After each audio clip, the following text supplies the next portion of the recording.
오늘도 하나님의 은혜가 풍성한 하루 되기를 바라며 욥기서 27장 1절에서 23절 말씀으로 나의 생애를 비웃지 아니하리라 말씀 묵상하겠습니다. 먼저 자신의 결백을 지키기 위한 욥의 소신에 대해서 보겠습니다. 욥이 비유로 말하였다. 내가 살아계신 하나님 앞에서 맹세한다. 그분께서 나를 공정한 판결을 받지 못하게 하시며 전능하신 분께서 나를 몹시 괴롭게 하신다. 내게 호흡이 남아있는 동안은 하나님이 내 코에 불어넣으신 숨결이 내 코에 남아있는 한 내가 입술로 결코 악한 말을 하지 않으며 내가 혀로 거짓말을 하지 않겠다. 나는 결코 너희가 옳다고 말할 수 없다. 나는 죽기까지 내 결백을 주장하겠다. 내가 의롭다고 주장하면서 끝까지 굽히지 않아도 내 평생의 양심에 꺼림직한 날은 없을 것이다.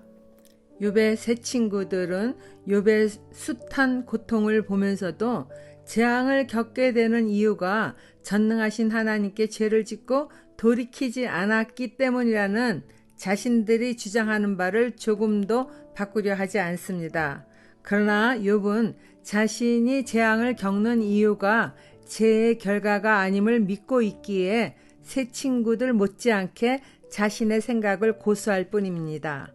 욥은 전능하신 하나님께서 자신에게 공정한 판결을 받지 못하게 하신다고 느낍니다. 욥은 고통이 너무 심한데 하나님은 침묵하고 계시니 이 모든 재앙을 하나님이 허락하신 이유를 알지 못하는 것뿐이에요. 다만 왜 자신에게 이러한 고통에서 해방시켜주지 않는 것인지, 왜 친구들한테 계속해서 죄인 취급을 받으며 마음까지 괴로움을 겪게 하시는지 욥은 상황을 이해할 수 없다는 것입니다.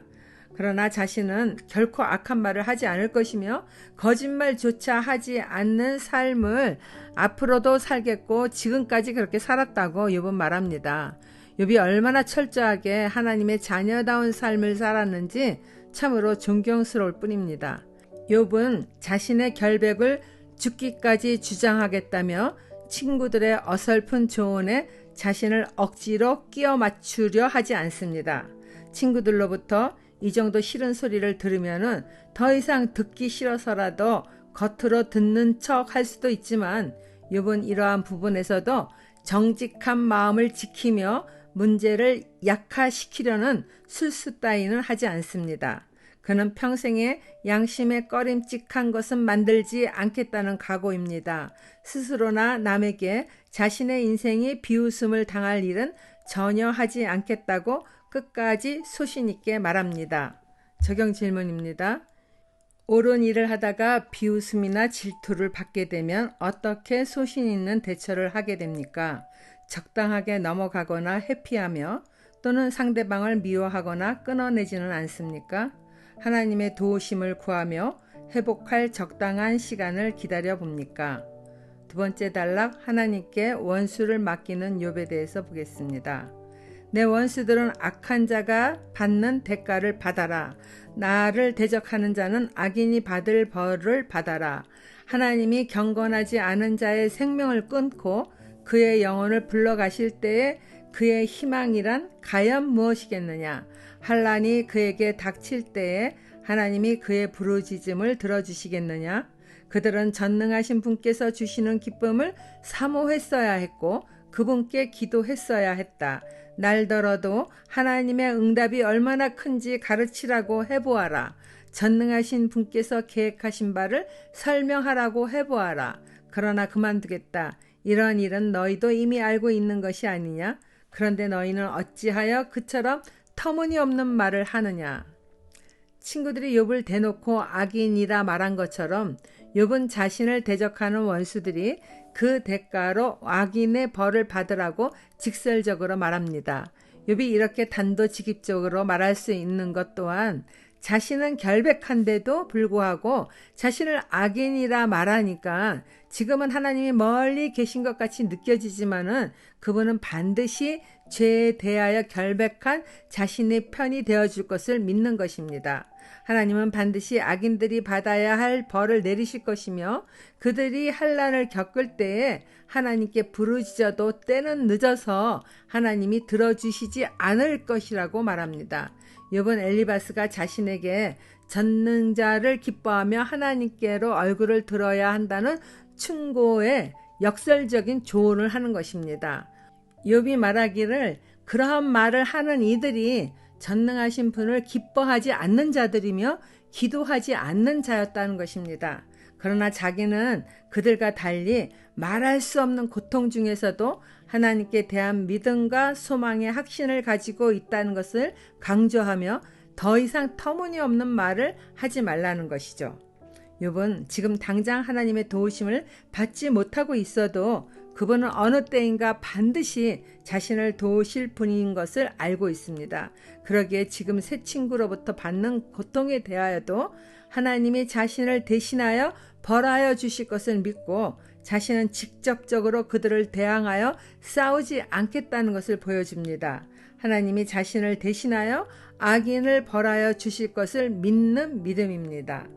출애굽기 14장 14절입니다. 여호와께서 너희를 위하여 싸우시리니 너희는 가만히 있을지니라. 적용 질문입니다. 내게 해를 준 사람에게 내가 직접 대응하기보다 하나님께 그 상황을 아뢰기를 우선으로 하고 있나요? 하나님이 상황마다 나와 다른 해결책을 주실 때 순종하며 따르나요? 마지막으로 악인들이 받게 될 결과에 대해서 보겠습니다. 하나님이 악한 자에게 주시는 벌이 무엇인지, 전능하신 분께서 폭력을 행하는 자에게 주시는 벌이 무엇인지 아느냐? 비록 자손이 많다 해도 모두 전쟁에서 죽고 말 것이다. 그 자손에게는 배불리 먹을 것이 없을 것이다. 살아남은 사람은 또 연병으로 죽어 매장되니 살아남은 가부들은 기가 막혀서 울지도 못할 것이다. 돈을 셀 수도 없이 긁어 모으고 옷을 산더미처럼 쌓아 놓아도 엉뚱하게도 의로운 사람이 그 옷을 입으며 정직한 사람이 그 돈더미를 차지할 것이다. 악한 자들이 지은 집은 거미집과 같고 밭을 지키는 일꾼의 움막과 같다. 부자가 되어서 잠자리에 들지만 그것으로 마지막이다. 다음 날에 눈을 떠보면 이미 알거지가 되어 있다. 두려움이 홍수처럼 그들에게 들이닥치며 폭풍이 밤중에 그들을 쓸어갈 것이다. 동풍이 불어와서 그들을 그 살던 집에서 쓸어갈 것이다. 도망치려고 안간힘을 써도 동쪽에서 오는 폭풍이 사정없이 불어닥쳐서 그들을 날려버릴 것이다. 도망가는 동안에 폭풍이 불어닥쳐서 무서운 파괴력으로 그들을 공포에 떨게 할 것이다.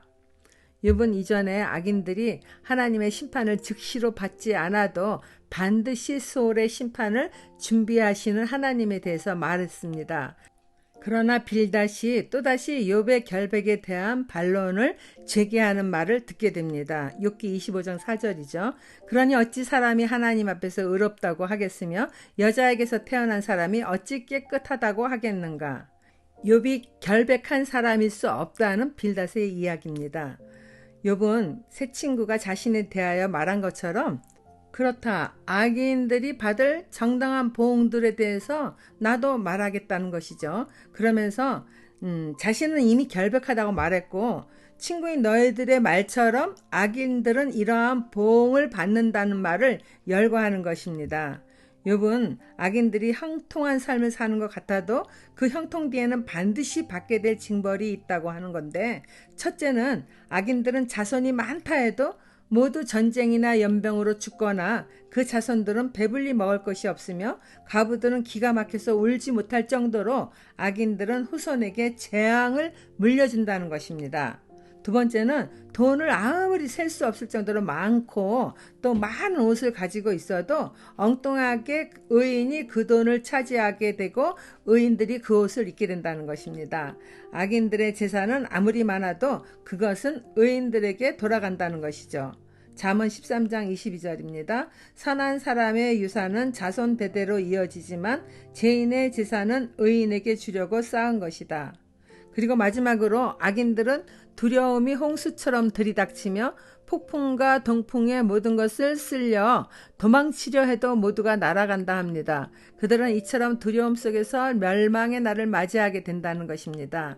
시편 92편 7절입니다. 악인들이 풀처럼 돋아나고 사악한 자들이 꽃처럼 피어나더라도 그들은 영원히 멸망하고 말 것입니다.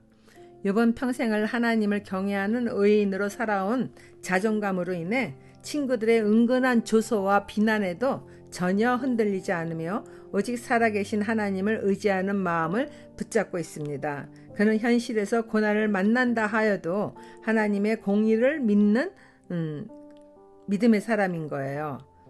그에게는 현실에 보이는 세계뿐 아니라 죽음 후에 영원한 하나님의 보상과 심판이 있음을 믿는 참 신앙인이기에 끝까지 하나님에 대한 믿음만큼은 잃어버리지 않으며 그 하나님을 믿음으로 마지막에는 그 누구도 자신의 생애를 비웃지 못할 것이라 확신합니다.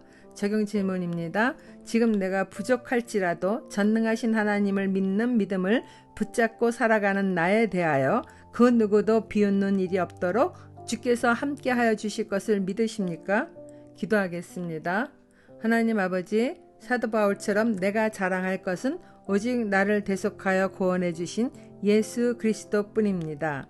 이 믿음으로 남은 인생도 오직 감사와 순종으로 살아가기를 예수님 이름으로 기도드립니다. 아멘.